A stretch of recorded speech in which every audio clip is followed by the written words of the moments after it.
Sebagai respons terhadap tarif impor sebesar 25%, Presiden Donald Trump memutuskan untuk memberlakukannya secara tegas terhadap mobil dan suku cadang kendaraan dari luar negeri. Langkah ini langsung mengguncang industri otomotif global. Salah satu dampak paling nyata datang dari Stellantis, yaitu konglomerat otomotif yang menaungi merek-merek besar seperti Jeep, Dodge, dan Chrysler. Mereka mengumumkan penghentian produksi di sejumlah pabrik perakitan yang berlokasi di Kanada dan Meksiko. Tak butuh waktu lama, efek domino pun merambat hingga ke Amerika Serikat. Sejumlah pemutusan hubungan kerja sementara mulai terjadi di fasilitas mereka di Michigan dan Indiana. General Motors juga tak luput dari dampaknya. Di pabrik Factory Zero, yang terletak di Detroit, sekitar 200 pekerja harus dirumahkan. Sementara itu, Stellantis menghentikan sementara kegiatan produksi di fasilitas Warren Truck Assembly, yang berujung pada kemungkinan kehilangan pekerjaan bagi sekitar 1.000 orang.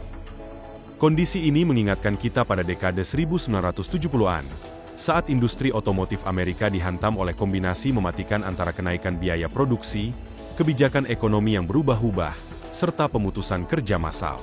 Kini, badai serupa kembali melanda.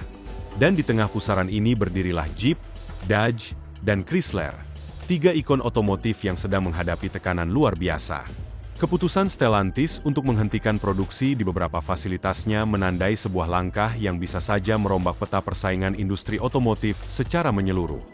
Ribuan pekerja terdampak, komunitas-komunitas industri terguncang, dan ketidakpastian menyelimuti masa depan banyak orang. Maka, pertanyaannya sekarang, apa yang sebenarnya menjadi pemicu krisis ini? Dan apakah ini hanyalah permulaan dari sesuatu yang lebih besar?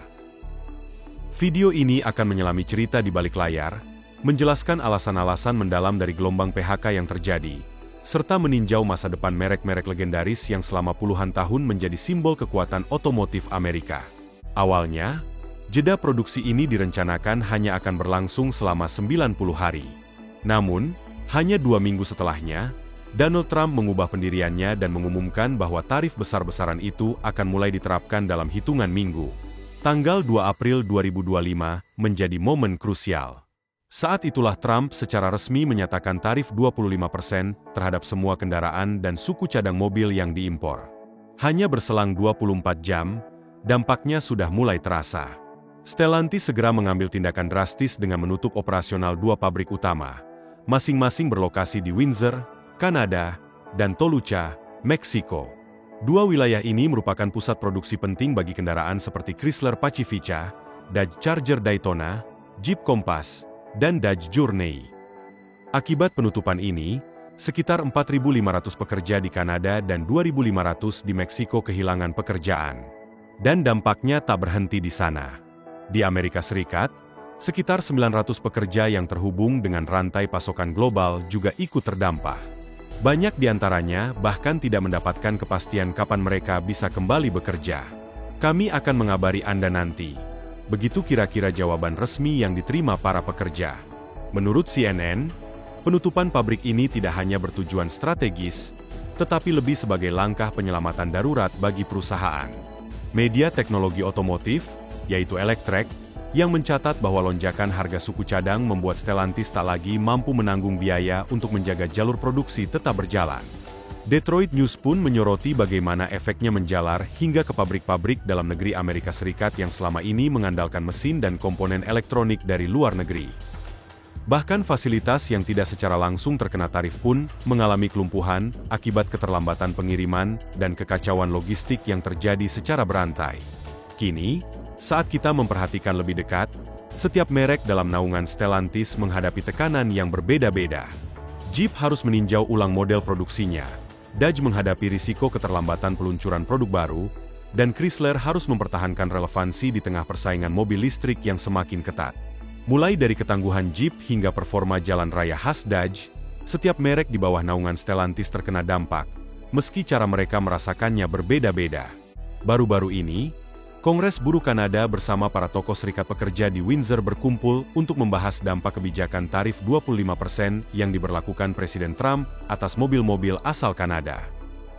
Pabrik perakitan Stellantis di kota itu terpaksa menghentikan operasi selama 2 minggu, dan CLC memperingatkan bahwa lebih dari 587.000 lapangan kerja di sektor otomotif dan rantai pasok Kanada terancam. Namun gejolak ini tidak memukul semua merek secara seragam. Masing-masing brand mengalami tekanan dengan intensitas yang bervariasi. Beberapa tertahan sementara, sebagian lainnya nyaris runtuh. Tapi secara keseluruhan, kekacauannya terlihat nyata. Jalur produksi terhenti, showroom kehilangan stok, dan konsumen dibuat bingung. Jeep, yang identik dengan semangat bebas dan kemampuan menjelajah medan berat, kini menghadapi tantangan besar. Kompas, model andalan yang diproduksi di pabrik Tucha, Meksiko, saat ini tidak lagi diproduksi karena lonjakan harga komponen impor seperti transmisi dan sistem hiburan dalam kendaraan. Bahkan model rakitan AS seperti Wrangler dan Grand Cherokee pun terganggu, karena ketergantungan mereka terhadap pasokan dari Kanada dan Meksiko. Akibatnya, banyak dealer hanya mampu memamerkan 1 atau 2 unit Jeep, dan calon pembeli dihadapkan pada masa tunggu hingga 2 bulan. Dodge pun mengalami tekanan besar. Model muscle car seperti Charger dan Challenger terpaksa menghentikan produksi karena pabrik mereka di Brampton, Ontario, tidak lagi sanggup menanggung biaya tinggi untuk baja, elektronik, dan sistem penggerak. Ketika kendaraan sulit didapat, citra kekuatan dan performa khas Dodge kehilangan maknanya. Di forum-forum online, para penggemar Dodge mengeluhkan kelangkaan unit, keterlambatan pengiriman, dan harga yang terus melonjak. Masalahnya bukan cuma soal logistik, melainkan krisis kepercayaan terhadap merek yang dulunya menawarkan kenikmatan instan dan kekuatan khas Amerika. Ram 1500, lebih dari sekadar truk kerja, adalah tulang punggung bagi banyak pelaku usaha kecil dan pekerja lapangan. Namun saat pasokan mesin dari Meksiko dan elektronik dari Kanada terganggu, produksi pun dikurangi drastis. Akibatnya, dealer di wilayah pedesaan hanya menerima sebagian kecil dari pasokan biasanya. Truk bekas pun menjadi rebutan, dan konsumen yang benar-benar membutuhkan kendaraan ini untuk bekerja terpaksa beralih ke merek lain atau menunda pembelian. Sementara itu, Chrysler, yang dulunya melambangkan kemewahan dan inovasi buatan AS, kini terpojok di sudut industri otomotif. Produksi Pacifica, minivan unggulan mereka, dihentikan total karena penutupan pabrik di Windsor. Padahal Pacifica adalah model terlaris Chrysler selama bertahun-tahun. Dengan stok menipis, keluarga yang mengandalkan mobil ini untuk keperluan harian kini terpaksa mencari alternatif. Model lain seperti Chrysler 300 pun berada di ambang kepunahan. Dengan kenaikan ongkos produksi dan tanpa arah pengembangan yang jelas, masa depan merek ini semakin suram. Namun krisis ini bukan hanya soal model yang tak lagi diproduksi atau pekerja yang dirumahkan. Beban terbesarnya adalah pada ongkos tambahan miliaran dolar yang kini harus ditanggung industri otomotif, yang pada akhirnya akan dibebankan ke konsumen. Lalu, berapa besar kenaikan harga yang harus ditanggung pembeli mobil biasa? Angkanya mengkhawatirkan. Dana Moneter Internasional memprediksi pertumbuhan ekonomi global akan melambat, dan ekonomi AS diperkirakan hanya tumbuh 1,8% tahun ini, penurunan 1 poin dari tahun sebelumnya. Di tengah situasi ini, para konsumen akan menanggung dampak terbesar. Biaya produksi kendaraan melonjak tajam dan mulai mengalir ke harga jual. Dalam 12 hingga 18 bulan ke depan, industri otomotif akan menghadapi tagihan besar yang nilainya mencapai miliaran dolar. Efeknya terasa di ruang rapat, jaringan distribusi, hingga rumah tangga pekerja. Dari total 17,7 miliar dolar beban tambahan, Stellantis harus memikul hampir 42 miliar dolar sendiri, sekitar 40% dari keseluruhan biaya tambahan di industri ini. Penyebabnya jelas, model produksi silang yang mereka gunakan, menggabungkan mesin dari Meksiko, komponen elektronik dari Kanada, dan perakitan di berbagai negara, berubah dari strategi efisiensi menjadi sumber kerugian besar ketika tarif diberlakukan. Bagi konsumen, ini berarti harga mobil akan meroket. Analis memprediksi kenaikan antara 2.000 dolar hingga 4.000 dolar untuk setiap kendaraan, bahkan untuk versi dasar. Jeep Compass yang sebelumnya dijual seharga 28.000 dolar, bisa melampaui 32.000 dolar. Ram 1500, yang harganya sudah tinggi, bisa menyentuh 50.000 dolar. Jika dibayar secara cicilan selama 5 tahun, itu berarti pembayaran bulanan yang lebih berat, beban yang tidak semua keluarga bisa tanggung. Kenaikan harga ini juga memicu distorsi pasar mobil bekas. Ketika kendaraan baru jadi terlalu mahal, permintaan mobil bekas meningkat, ikut mendorong harganya naik. Pada akhirnya, pembeli pertama kali dan keluarga berpenghasilan rendah semakin tersingkir dari pasar otomotif. Di tengah semua ini, para produsen mobil kebingungan. Mereka tidak bisa terus menanggung biaya tersebut, tapi juga tidak bisa menaikkan harga terlalu tinggi tanpa kehilangan konsumen. Banyak yang akhirnya membekukan proyek, menunda model baru, atau memangkas tenaga kerja.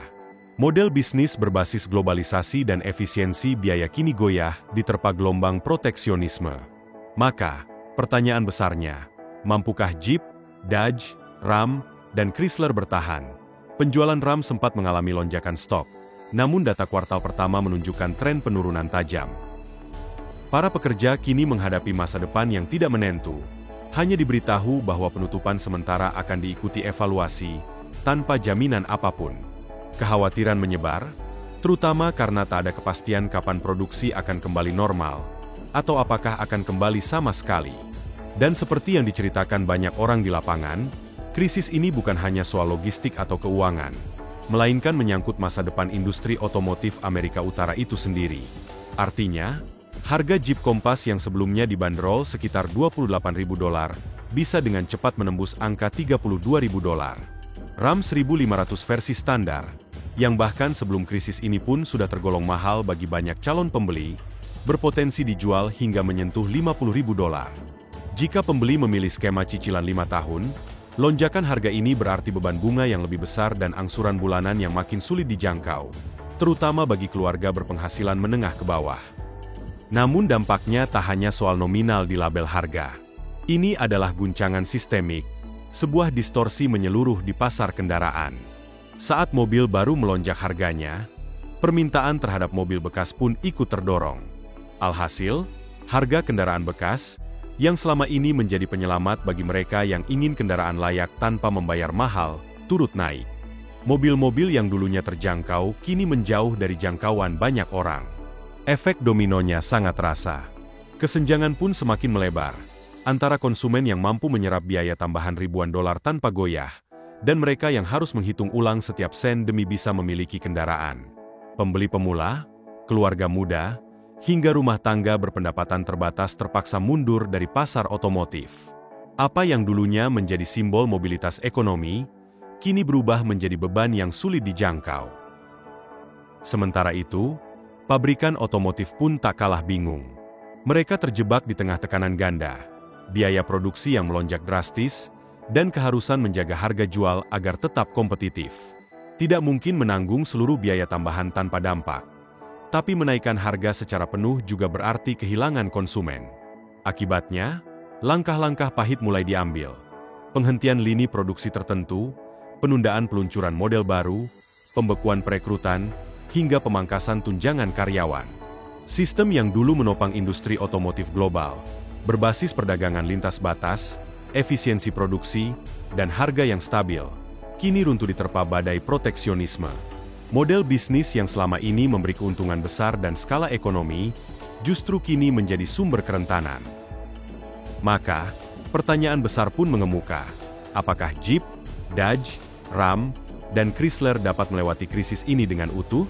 Dengan permintaan yang menurun, biaya yang melonjak, dan pasar yang semakin tidak menentu, masa depan mereka tergantung pada seberapa cepat mereka mampu beradaptasi, atau apakah mereka cukup kuat untuk bertahan saat fondasi lama tempat mereka berdiri mulai goyah.